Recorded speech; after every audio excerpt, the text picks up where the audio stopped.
সুপ্রিয় দর্শক, আসসালামু আলাইকুম। আমি তারেক জামাল। আমার আজকে প্রচুর জ্বর, তারপর একটু ভিডিও বানাতে আপনাদের সামনে হাজির হলাম। আজকের ভিডিওটা অন্য কোনো দলকে নিয়ে নয়, তারপরেও কথা বলার পরিপ্রেক্ষিতে অনেক সময় অনেক দলের নাম এসে পড়ে। সবাই ক্ষমার দৃষ্টিতে দেখবেন। আমার প্রিয় দল বাংলাদেশ জাতীয়তাবাদী দল বিএনপির চেয়ারম্যান জনাব তারেক রহমান, বিএনপির স্থায়ী কমিটির নীতি নির্ধারক মণ্ডলীর সকল স্থায়ী কমিটির সদস্য এবং সিনিয়র সদস্য সকলের দৃষ্টি আকর্ষণ করছি। তার পাশাপাশি বাংলাদেশ জাতীয়তাবাদী দল হইতে যে 300 আসনে মনোনয়ন দিয়েছেন, সেখানে প্রত্যেক প্রার্থীর জন্য এবং আমার বিএনপির প্রিয় সকল নেতৃবৃন্দ, সকল নেতাকর্মী এবং সকল সমর্থক, সকল ভক্তবৃন্দর জন্য কাজে আসবে। সুপ্রিয় দর্শক, 12 ফেব্রুয়ারি ত্রয়োদশ জাতীয় সংসদ নির্বাচন হতে যাচ্ছে। আর বেশি দিন বাকি নেই, অল্প কয়েকদিন বাকি। আমি আজকে কিছু কথা না বললেই পারলাম না, ভিডিও বানাতে হবে। এখন 12 তারিখ পর্যন্ত বানাবো। কারো পক্ষে যাবে, কারো বিপক্ষে যাবে। তাদের বিপক্ষে যাবে, কোনো ভুলভ্রান্তি হলে দয়া করে ক্ষমার দৃষ্টিতে দেখবেন। সুপ্রিয় দর্শক, বাংলাদেশ জামাত ইসলামী আশা করছে 240 হইতে 260টি আসনে তারা হয়তো জয়লাভ করবে। জামাত ইসলামী 240 হইতে 60টি আসনে জয়লাভ করতে পারে, অসম্ভবের কিছু নেই। আমি বিএনপি নেতৃবৃন্দের উদ্দেশ্যে বলছি,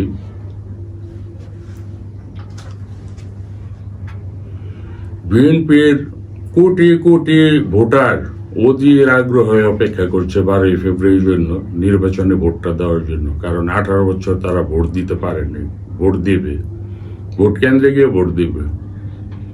এবং বিএনপি কিন্তু ইচ্ছা করলে 40 হইতে 260টা আসন নিয়ে আসতে পারবে। এই জন্য আমার উপদেশ দেওয়ার কোনো কারণ নাই, আমি অনুরোধ করব, এই যে প্রত্যেকটা সমাবেশে, মিছিলে হাজার হাজার লক্ষ লক্ষ মানুষ হচ্ছে, সবাই তো বিএনপির ভোটার। সবাই কি ভোট কেন্দ্রে গিয়ে ভোট দিবে? সবাই আশায় বুক বেঁধে আছে। সব ভোটার ভোট কেন্দ্রে গিয়ে ভোট দিবে, সবাই আশায় বুক বেঁধে আছে। কিন্তু সবাই কি ভোট কেন্দ্রে গিয়ে তার ভোটটা সঠিক জায়গায় প্রয়োগ করতে পারবে? সঠিক জায়গায় প্রয়োগ করতে পারবে? এখানে অনেক সন্দেহের সৃষ্টি আছে। যেমন সবাই ভোট কেন্দ্রে ভোট দিতে যাবে, কিন্তু বিএনপির আমার সকল নেতৃবৃন্দ এবং শুভাকাঙ্ক্ষীর প্রতি অনুরোধ, ভোট কেন্দ্রে যাওয়ার ব্যবস্থা কিন্তু আপনাদের, আমার, সবার। এই ভোটাররা যদি ভোট কেন্দ্রে না যায়, ভোট কেন্দ্রে যাবে, যদি না যেতে পারে, কিভাবে না যেতে পারে?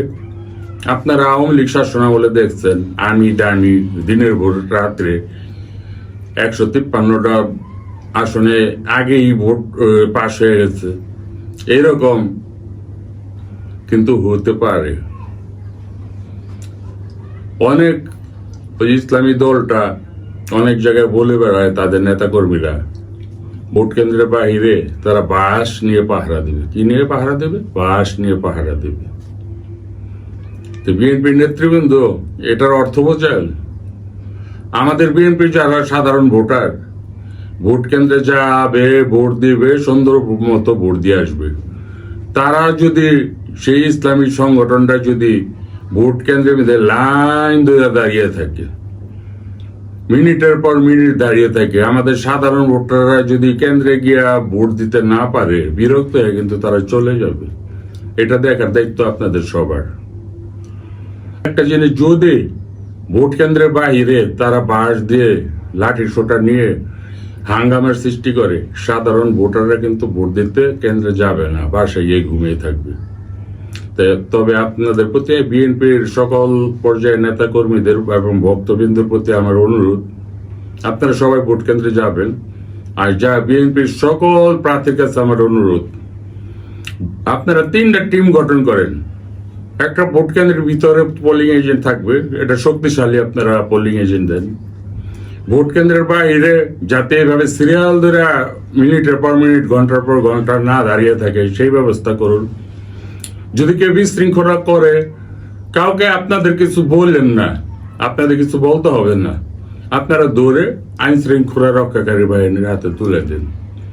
আর 3 নম্বর টিমটা করবেন বাইরে, যদি ওই যে বাঁশের কেল্লা, বাঁশ নিয়ে যদি হাঙ্গামা সৃষ্টি করে ভোটারদের, সাধারণ ভোটারদের আসতে বাধা দেয়, তাদেরকেও আপনারা কিন্তু গায়ে হাত তুলবেন না, আদর যত্ন করে মায়া মমতা দিয়ে মাথায় হাত বুলিয়ে পারলে সরিয়ে দিবেন। যদি একান্তই না পারেন, তখন আইন শৃঙ্খলা রক্ষাকারী বাহিনীর হাতে তুলে দিবেন। এবং এই কাজটা ভোটের আগের দিনে আপনারা করে নেবেন, সেরে নেবেন।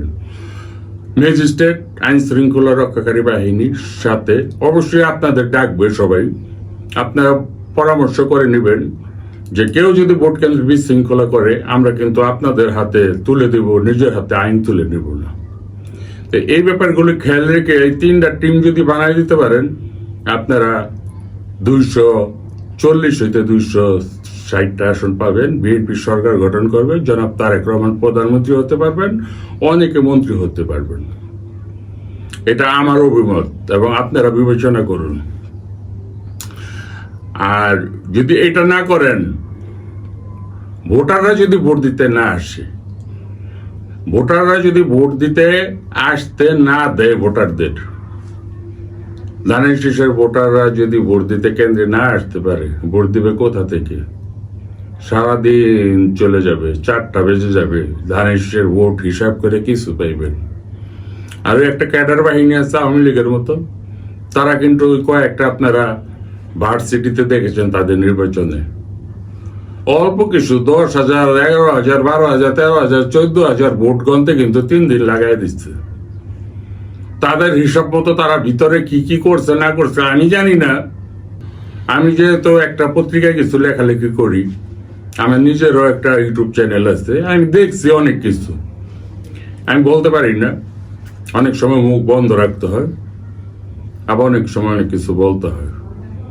তাই ওই হিসাবটা করে দেখবেন যে আপনারা যদি বিএনপির ভোটারদের, আমার প্রিয় মা বোনদের, আমার বৃদ্ধ যারা বাবার সমতুল্য, চাচার সমতুল্য, মামার সমতুল্য আছেন, এবং সাধারণ আমার নতুন প্রজন্মের ছোট ছোট ভাই এবং বোনেরা, তাদের কিন্তু আপনারা যেইভাবে একটা টিম রাখবেন, যদি নির্বাচন কমিশন অনুমতি দেয় তবে কয়েকটা রিক্সা রাখতে পারেন, তাদের প্রত্যেকের বাড়ি গিয়ে তাদের বুঝিয়ে সুঝিয়ে ভোট কেন্দ্রে নিয়ে আসবেন। ওই ভোট আনার সময় অথবা ভোট কেন্দ্রের ভিতরে ঢুকানোর সময় বললেন না ধানের শীষে ভোট দেন। এটি যা বলার আপনি ওই 24 ঘন্টা আগে সেরে ফেলবেন। যখন আনবেন তাদের আদর যত্ন করে নিয়ে ভোট কেন্দ্রে ঢুকাই দিবেন, ভোট কেন্দ্রে যাওয়ার সহযোগিতা করবেন, কিভাবে ভোট দিতে হয় না দিতে এগুলো বলবেন। তখন কিন্তু ধানের শীষে ভোট চাইেন না, এটা আবার আইনের লঙ্ঘন হবে, নির্বাচন কমিশনের আইনের লঙ্ঘন হবে। তাই এই ব্যাপারটি আমি খোলামেলা আপনাদের সামনে বললাম। আমি আরো একটা ভিডিও বানাবো, আমাদের ঢাকা সহ সারা বাংলাদেশে বিশাল ষড়যন্ত্র হচ্ছে, বিশাল চক্রান্ত হচ্ছে বিএনপির বিরুদ্ধে। মাঠে কিন্তু নামিয়ে দিচ্ছে বড় বড় 2টা দল, খেলোয়াড়রা খেলতেছে, রেফারি কিন্তু হুইসেল বাজিয়ে যাচ্ছে, বাঁশি বাজিয়ে যাচ্ছে। কখন যে রেফারি মাঠে নেমে গোল দিয়ে দেবে তার কিন্তু ঠিক নাই। সুতরাং সাধু সাবধান। আমি এই বিষয় নিয়ে আগামী ভিডিওটা করব, আশা করি আপনারা সবাই দেখবেন। সবাই সব সময় সুস্থ থাকুন, ভালো থাকুন এবং নিরাপদে থাকুন। আবার সবাইকে আসসালামু আলাইকুম।